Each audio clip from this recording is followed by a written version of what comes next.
అందరికీ మహాశివరాత్రి శుభాకాంక్షలు. ఈరోజు నేనైతే ఉపవాసం చేయాలనుకుంటున్నాను. ఫిబ్రవరి 15 సాయంత్రం 5:04 నుండి మరుసటి రోజు అంటే 16వ తేదీ సాయంత్రం 5:34 వరకు మనకైతే మహాశివరాత్రి గడియలైతే ఉన్నాయి. సో నేను ఈ సమయంలో ఉపవాసం ఉండాలనుకుంటున్నాను.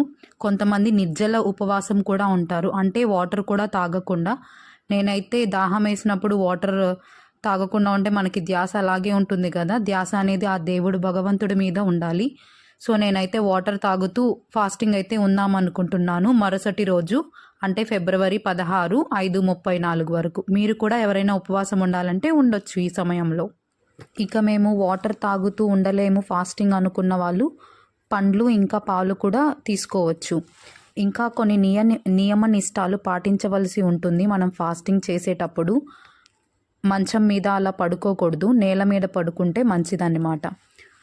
ఇంకా మరుసటి రోజు మనం ఫాస్టింగ్ పూర్తయ్యేటప్పుడు దేవుడికి ప్రార్థించుకొని ప్రసాదంగా దేవుడికి ఏదన్నా పెట్టుకొని మనం అది తిని మన ఫాస్టింగ్ని ముగించుకోవచ్చు. ఓం నమ శివాయ.